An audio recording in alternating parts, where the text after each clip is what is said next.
A recent People magazine exclusive dissects Harry and Meghan's recent trips, Prince Harry's comments in Ukraine, and the couple's lucrative business ventures in the 6 years since they've stepped back from the firm. With Harry and Meghan continuing to achieve insane success since gaining their freedom, many orbiting the royal family share their take. So, of course, I'm going to share mine. So let's get started.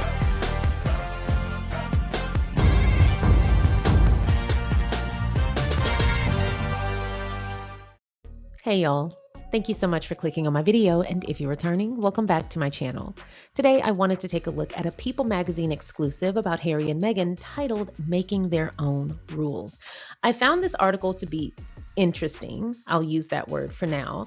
It brought up a couple of things for me that I've been meaning to talk about, but it also gave a really good summary of the work that they've done so far this year, but also since they've stepped away from the firm. It also provided a lot of input from a lot of other people, and that's really where my wheels started turning, because once we start getting into the sources, the unnamed sources, and once we start getting into the royal experts and the friends of the palace staff, and it gets ugly and it gets murky. But some of the things that these people claiming to be orbiting the royal family or in Harry and Meghan's life at one point or another, one of the things that they did was they provided a lot of feedback, a lot of positive feedback about the impact of Harry and Meghan's work, which I wasn't expecting. When I saw the unnamed sources, I was like, oh, here we go. Get ready to dismiss this article like the others. But they actually had a lot of really positive things to say, and some of them even echoed some of my own opinions. So I wanted to take a look at this article claiming to be an exclusive. It's written by Simon Perry and Aaron Hill. And then at the end, I have a couple of opinions that I wanted to share, and I wanted to open the floor for you to share your opinions as well in the comments. Before we get to that, if you haven't already, please don't forget to go ahead and like this video, subscribe to the channel, and feel free to share so that more people can find us.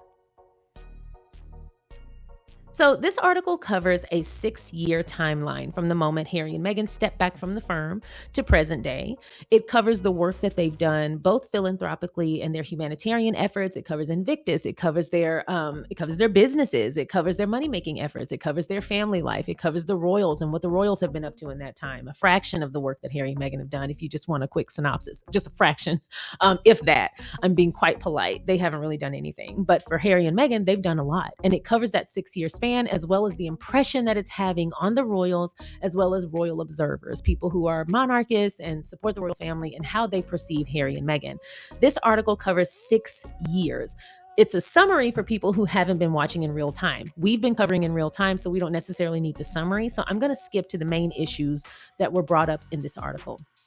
For people who are claiming to be orbiting the royal family, whether they are a palace insider, a royal biographer, a monarchist, etc., those people have several opinions about Harry and Meghan that they share in this article. Basically, they don't like that Harry and Meghan's engagements and international trips are being deemed royal tours. Mind you, Harry and Meghan have never called their trips or engagements royal tours that they've done since they stepped back. That is something the media says. But again, they're going to hold Meghan and Harry to account for that because they just want something to be mad at them about. So that's one of their issues. They're veering too close to these being royal tours. 2, they don't like that Meghan makes a commission when people purchase the items that she wears from either Shop Buy or One-Off. So there's that. And then 3, they also don't like the fact that Harry is diving into politics now, that he is giving his opinion into political matters. So there's those 3 main issues. They're also claiming that these 3 main issues are driving the palace up a wall. They're upset. The royal family is only more upset with them and becoming aggrieved with them because they're misrepresenting the firm and the institution when they do these trips, when they make money on their clothes, and when they talk about politics. And it's deepening tensions with Charles, and it's making William not want to ever reconcile with Harry.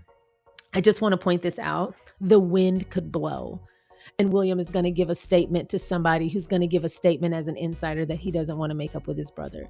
He's obsessed with talking about his brother. He's obsessed with having the option to reject his brother because he feels rejected when Harry walked away and stopped letting him treat him like a punching bag. So William is aggrieved because he was held accountable. He was publicly outed as an abuser, and his truths were laid bare in the public eye, something he never expected. And he holds his brother responsible for the bad impression he made through his own behavior. He decided to be racist. He decided to mistreat Harry's wife. He decided to mistreat Harry. Hell, he mistreats Charles from what we hear. And he's mad at Harry because Harry told the truths that were true to him. He shared his lived experience. Also, William is upset because he wanted to be able to scapegoat Harry and Meghan forever. He wanted them to continue to lay at his boot and be the bottom of the barrel and be the lowest person on the totem pole, so he had someone to punch down on to continue to make him and his wife look good, because they don't plan to work to look good. They definitely don't plan to help the people in their kingdom. They just want to look like they're helping, and they wanted to use Harry and Meghan to do so. And when they stepped away, because one, they knew their value, they have self-worth, they understand their self-worth, but also they're able to do a lot more to help people without the royals and their nonsense getting in the way. And we've seen proof of that for 6 years. So William has a lot to be mad about, and all of that is William's fault. He decides to direct that at Harry. So like I said, the wind could blow, a leaf could fall, a raindrop could fall, and William would be like, seems like a good day to blame Harry for some shit he didn't do. Let's have at it. William is gonna do that. That egghead is mad about everything. Let that bully stay mad. Put him in the corner. We don't care. Now, as far as the other side, the commentary in this article basically defends Harry and Meghan. There are people who are claiming to be ex-staffers. There are people who are claiming to orbit Harry and Meghan in some way. Maybe they know somebody who works for them, or they worked with them themselves, or they were a friend of a friend at some point, or an observer from a distance, whatever. But they're basically saying in response to the things that the other people are saying, their royal tours are not royal tours. That's a term deemed by the media. Harry and Meghan have never called them royal tours. Why are Harry and Meghan being held accountable for something being said in the media? Fair. Also, their engagements are helping many people. Not only is their presence generating a lot of income for the locals in all of the areas that they visit, but also when Meghan wears clothes, the designers of those clothes and those brands make millions. They often sell out of their inventory. So Harry and Meghan help people with their philanthropic work and their humanitarian work. And yes, sometimes you have to travel to do that. Calling them a royal tour isn't something Harry and Meghan do, so they shouldn't be held accountable for that. But they should still be allowed to do whatever the hell they want to, because if they want to help people and be humanitarians, why stop them? And then also, if Meghan wears something and people buy that item because she wore it, why shouldn't she make a commission? And if an AI-powered software, like I believe it's One-Off, an AI-powered software makes sure that the proper designer is credited and the proper item is what's publicized so people can buy that exact item, or items that are similar so they can get the look in their budget, why is that a problem? Because this transaction would not be happening without Meghan. So why shouldn't she make a commission? My God, people are obsessed with exploiting this woman. Not only that, this other camp shares my opinion that Harry and Meghan are self-funded. They take care of themselves. They make their own money. They have jobs. They work. They can do whatever the hell they want to. At no point have they ever purported that they are representing the institution or the firm when they take these trips since stepping back. So whatever impression that people have that this is a royal tour or representing the crown, that's by their own accord, because that's certainly not something that Harry and Meghan have perpetuated. They've been very clear. When they travel, it's more often than not on behalf of Archewell Foundation / Archewell Philanthropies, the company or the foundation that they are founders of. And they make it very clear. And if you're ever unsure about the work that they do, you can see that on archewell.org or sussex.com. It's all laid bare. Why they did what they did, why they went where they went, and what they did and achieved while they were there, as well as what they learned and how they connected. It's all pretty transparent. Not only that, but as far as Harry diving into politics, he's not actually diving into politics. In the article, it clearly states that in his speech, he made it very clear, I'm not coming to this as a politician. I'm making these statements as a humanitarian and as a soldier. He was a service member. Not only that, he still does so much for the military community globally. I mean, through Invictus alone, but Harry has done so much. He's always making sure to lay a wreath, pay respects, attend whatever exhibition that's happening for veterans or service members whenever he travels somewhere local. Like, he goes to these events, he goes to these engagements, he makes sure that he pays his respects. He speaks out on their issues on their behalf because he uses his platform to do so, because he has the means to do so. Like, Harry puts in a lot of work to continue to elevate the lives of service members and veterans and their families globally, not just through Invictus, but especially through Invictus Games and the Invictus Games Foundation. Why wouldn't he speak to issues that are pertaining to them? I also have to point out how funny it is that the statements, many of the points that Harry made in his statement to the Kyiv Security Forum a couple of days ago, those same sentiments were echoed by his father days later in the United States in his address. He echoed several of Prince Harry's points. Are those same people who are mad at Prince Harry for speaking out about politics, are they now mad at King Charles? Because if you're going to be mad at one, you need to be mad at the other. But to be fair, at no point did Harry speak as a politician. He even made it a point to say, I am not coming to you as a politician. I am here as a humanitarian and a soldier. This man saw combat. This man was in combat, and he continues to work with veterans and service members and their families year round. He sees the realities of war. He sees the realities of conflict. He knows what that looks like.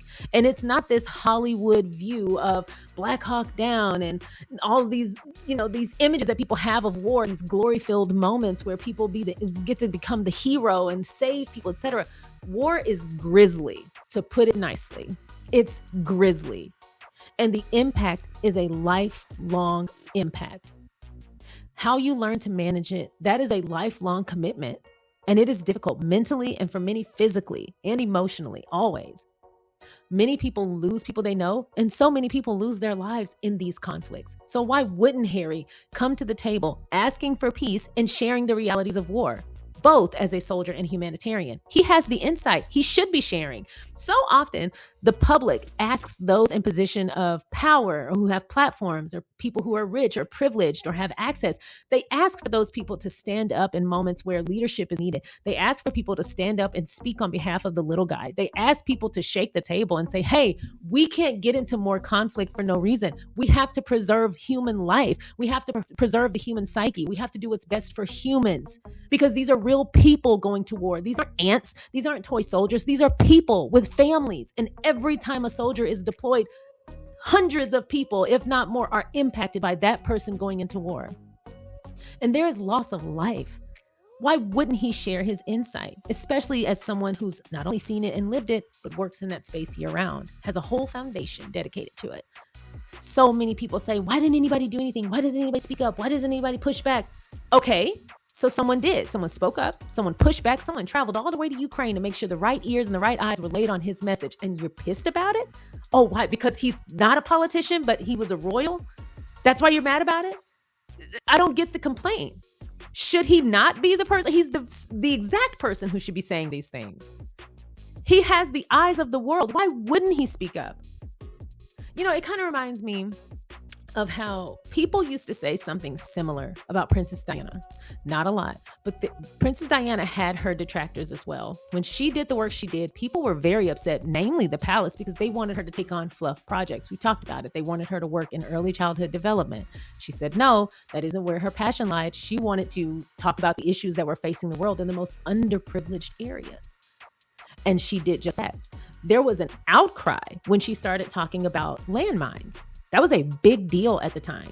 Since she has passed, a lot of people have softened their view. A lot of people have romanticized history, and a lot of people have since given it a glossy view of, oh, well, Diana was beloved by the world. She absolutely was, but that doesn't mean she didn't have her detractors. Every person who's ever done something great, especially a woman, has had their detractors. And Princess Diana was no different. People were upset with her for speaking on behalf of these underserved communities. They were upset with her for not taking on a more fluffy role or a more fluffy platform. And the royals were against it vehemently. Now, some 30 years later, her son speaking out about the war, speaking about who's responsible, who could be responsible for stopping this, who could be responsible for creating more avenues for diplomacy or just being diplomatic or creating more opportunities for peace. A person who's not only lived it, but is from a place of privilege, the most privileged person you could think of. A royal, a person who has lived war, a person who works with veterans and service members and their families every single day. He comes to the table with his global platform, speaks on the issues of the day, and you're mad about it because he's a royal? Now, if the royals are mad about it, they can be mad about it because shit, those pruny people will be mad about anything. Like I said before, they stay mad. They're going to be mad. Whatever Harry and Meghan do, they're going to be mad because they can't exploit them anymore. Once you've accepted that, you'll stop weighing their opinion. They're going to be mad regardless. Harry and Meghan could go on camera and say, King Charles and Camilla and William and Kate are wonderful people. And they'll be like, but did you hear the tone when they said wonderful? They're going to be mad. Stop weighing their opinion. Nobody cares. But the issue I have is, are these issues not worth raising concern about? And if you do agree that someone should be raising concern about these issues and that these issues should be brought forth and put on the global stage so that everyone is fully informed and all sides are heard, especially those who are underrepresented, why are you mad that Harry is doing it? He has the key to access. He has the key to a platform that everyone can access. The only reason you heard that speech was because it was Harry. If anyone else had said the exact same thing Harry said, if someone who wasn't in the British royal family, but was of some notoriety or was a royal in another family that doesn't get as much publicity, if they went and said the same things, no one would give a damn. But because it was Harry and because you guys have an agenda to push, you're upset with him for talking about the realities of war and the impact on service members? Is that not something you think should be raised? Is that not something you think should get publicity? Is that not something you think should be considered? And if you are mad at Harry, then why in the hell aren't you also criticizing King Charles, who has also made very similar statements in the days since Prince Harry made his speech? King Charles made several of the same points that Prince Harry made days later. Then be mad at Charles too. But then I want you to also ask, why am I upset for someone bringing the realities of what this conflict is doing? Why am I upset with someone for bringing that up? Why am I upset with someone for defending the little guy? Politics or not, truth is truth. Current events are current events, and Prince Harry is very much part of current events. He has to live in this world too. He has a platform to raise awareness to the issues that he deems important, and I deem those same issues important as well. So why shouldn't he? I also want to talk about the alternative. If Prince Harry, whether in the fold or not, were not doing this work, and you didn't see him, and you had no idea what he did all day, you would be complaining about that too. You would say, oh my God, he's rich, he's spoiled, he's a royal, and he doesn't even care what's going on in the world. It's people like that who should be raising awareness. He should be doing more with his platform. He should be raising awareness with his platform. He should be talking about the issues of the day. Why is he rich and not doing anything all day? He's privileged. He's spoiled. If he were doing what William is doing, y'all would be mad about that too. But because it's Harry, everything that man does is a problem. My question is, for those who are upset at him speaking out, I want to ask this. Why aren't you more upset with the royals for not speaking out? Like, I get the whole we stay above political discourse thing and we stay apolitical, etc. But why isn't that something that bothers you? Like, we get that's their norm. That's what they've always done. How does that not bother you though? As a taxpayer, someone who funds them, why aren't you more concerned about the fact that these people, these fat cats, these rich people who don't have to work, don't have to do anything, as evidenced by William and Kate, they don't have to do anything they don't want to do. They're spoiled, overprivileged. They don't do anything for anyone else. Why aren't you upset that they don't speak out? Why have you just accepted that norm? Now, I've heard people give me all the list of benefits of the royals not weighing in on political matters. But in my opinion, if you have a platform that large and a reach that massive, why wouldn't you use it to help people? Why wouldn't you use it to help lift people? Why wouldn't you use it to help even the playing field? Why wouldn't you speak out against matters of the day that should be spoken out against? Why do you just accept that? I don't think you should be mad at Harry for making what you deem a political statement when really he's just bringing the realities of war to the table. Something he's more than qualified to do. Something that people like to ignore because it goes against their agenda. That's really what it is. But in my opinion, instead of being mad at Harry, you should be mad that more people of notoriety and who have a platform and who are in positions of some kind of authority aren't speaking out and aren't using their platform for good to help humanity. I think what Harry is doing is amazing. And just like his mother before him, he's fully aware he's going to get scrutinized. He does it anyway because he knows the value in what he's doing and the impact of what he's doing. And that brings me to the conversation about the royal tours. Harry and Meghan do not call their trips or engagements royal tours. That's something some media outlets choose to call them. Y'all can do what you want with that. Be mad at the media outlet. But I also want to point this out. Again, like I said, Harry is royal by blood. Meghan is royal by marriage. They are royal no matter how you slice it. So even if they call it an engagement, it's going to be royal whether you call it that or not, because they're royal. Royal doesn't mean they're doing this on behalf of the institution or on behalf of the crown, because that's not something they've ever claimed. They've never claimed that. Since they've stepped back, they do not claim the work they do for Archewell Foundation and later Archewell Philanthropies was on behalf of the crown or the institution. They've been very clear about the work that they're doing, why they're doing it, and on behalf of whom or what that they're doing it for. They have never claimed that. So being upset with them because some media outlets call it a royal or royal tour or whatever, that's kind of silly and futile. But again, you're going to be mad regardless. But let's say we do call it a royal tour. I call it a royal tour, or if I call it an engagement, or if I call it a trip, or I call it a working vacay, who knows? What if I call it a drop-in or a funsy day? Whatever we call it, the work still gets done. The impact is still made. And what they are doing is continuing to help entire communities of people long after they're gone. Why do you care what it's called? You're being upset and splitting hairs about silly things because what you're really doing is trying to ignore the biggest fact in front of you. Harry and Meghan are making a much bigger impact than the royals that you pay for, and you're pissed about it. And instead of holding them to account, you want to hit on the little guy, the people who aren't protected by this entire institution in this firm. You're continuing to try to scapegoat Harry and Meghan because you're disappointed in the lack of output from the people you pay for. And I don't blame you for being mad about that. They don't work, and you're paying for them to sit up and get fat on your dime. I would be pissed. So direct that anger at the right people. Ask for more from your royal family. Ask for them to do more. Ask for them to work. Don't be mad at Harry and Meghan because they're making an impact globally. Be upset with the people who don't use their platform and their resources to make an impact.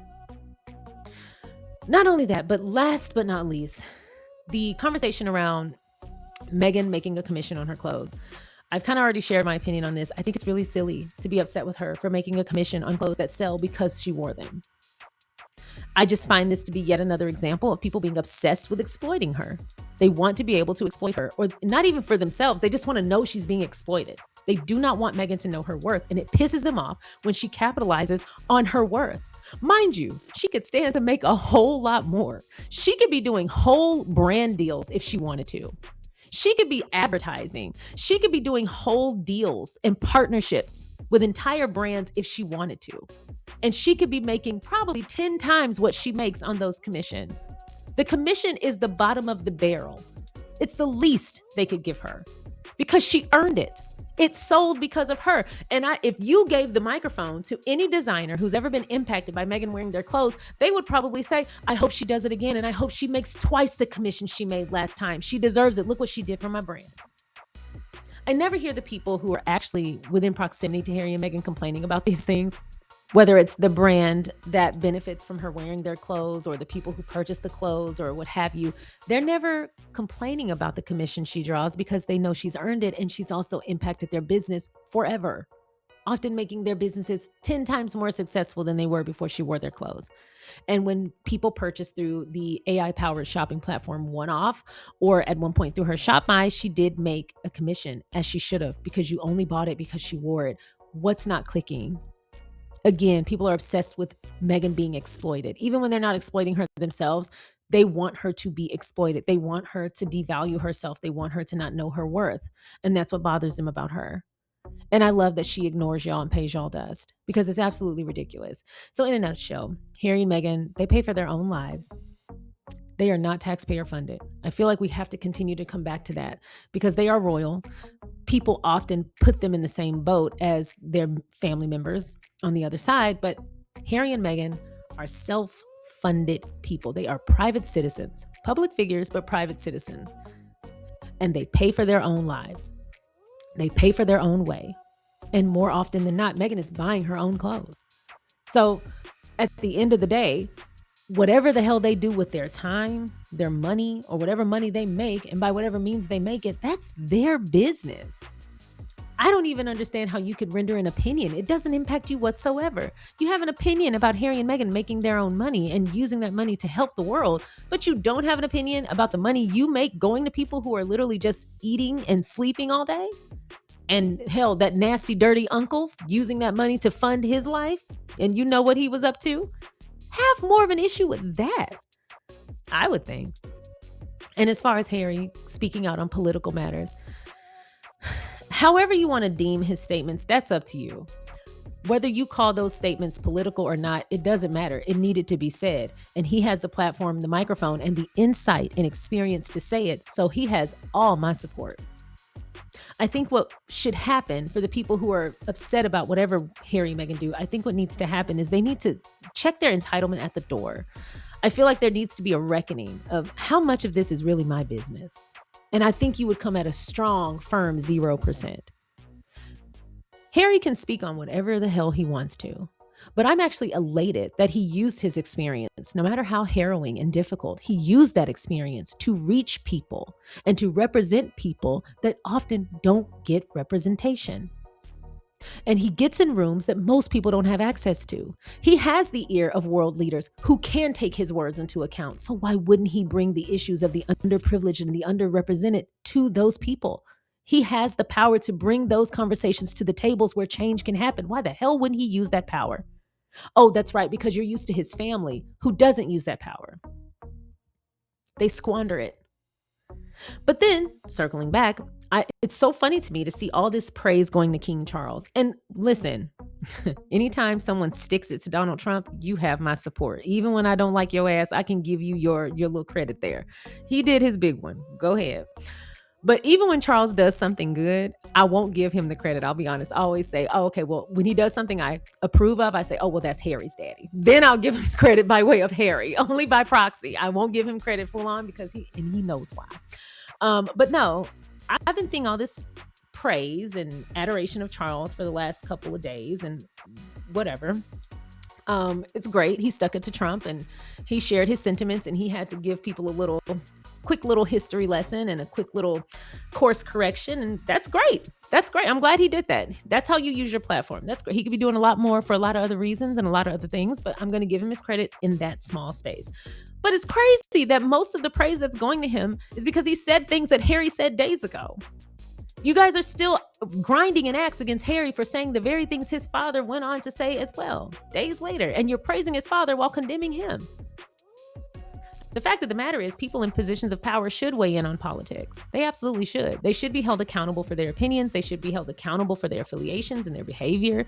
They should be held accountable for pretty much everything they do, especially when you're paying for them. They should be held accountable. They should be held responsible. They should have to carry the torch of the little guy. They should absolutely be treated as public servants. And their opinion matters. And it should be publicized. You should know who you're paying for. So the fact that Charles weighed in, I'm not going to say that was a bad thing. I think that was a great thing, as he should continue to do that. Continue to use your voice. Why are you mad at Harry when Charles literally echoed him? So there's that. Anyway, this article was interesting. It gave a good, strong argument for both sides of all of these issues.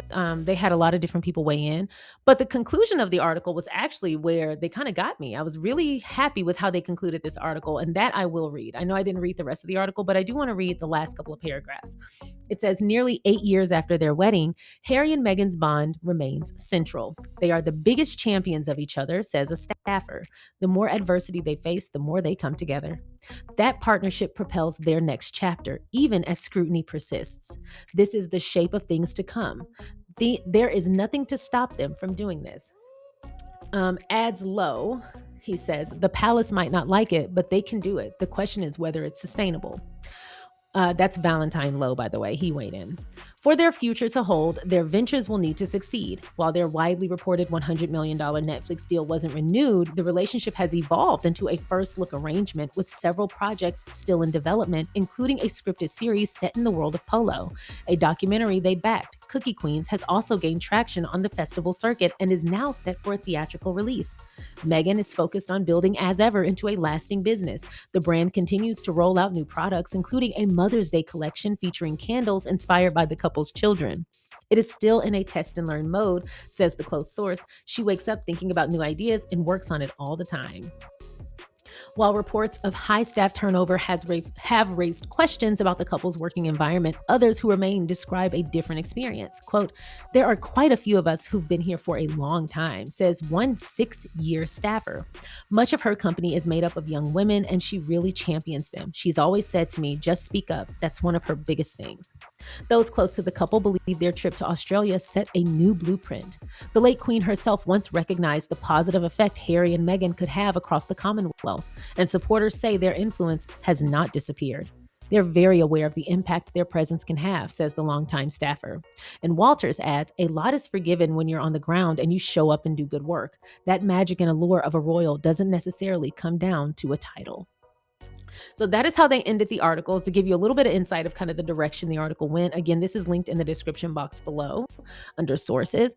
But to that, I also just have to say, I can appreciate that people are entitled to their opinions, but I always ask that people challenge their opinions. I do all the time. I have challenged my opinions, and I have even changed my opinion on a number of occasions once new information became available to me. I feel like that's what everyone should be doing. So for people who have this axe to grind with Harry and Meghan, I would ask that you don't speak on that. Excuse me, don't speak on that. Don't externalize that. Challenge that. Interrogate that. Ask yourself, why do I have a problem with this couple? Why do I have a problem with what they do? Why do I have an issue with everything they wear or say, or etc.? At the very least, if you just don't like them for whatever reasons, again, people are entitled to their opinions. If you don't like them, why do you obsess over them? There are plenty of people I don't like. Notice I've mentioned that orange turd in the White House several times here and there, but I don't make content about him. I don't make content about him. Where I show up is in the voting booth. Where I show up is where I donate my money. Where I show up is who I champion in opposition to him. I don't speak on him often because he isn't someone that interests me. I know for a fact there's nothing that orange piece of shit could do to win me over. So I'm not even going to pay any attention to him. I give him zero energy. So I ask for people who don't like, whether it's Harry and Meghan, whether it's me, whether it's anybody, if you don't like them, why are you investing your energy there? Go do something else. And hey, I have an even better suggestion. If you don't like the way Harry and Meghan go about their humanitarian work, go show them how it's done. Go do it yourself. Go do it and do it better. Show us, put up or shut up. Show us what you mean. If you don't like how they do their work, if you don't like Harry's statement, if you don't like how Harry and Meghan make money, go do all of that and more and show us that you know what you're talking about. Put up or shut up. Because at the end of the day, you're complaining about people who are helping millions of people globally from your basement, mad, angry, and sour while doing nothing to impact the world around you in a positive manner. I would say you're far out of your depth. But that's my opinion, and I am entitled to that.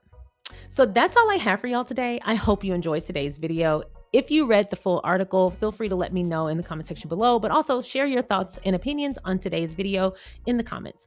Once again, thank you so much for watching. Don't forget to like, share, and comment, and I will see y'all next time. Bye.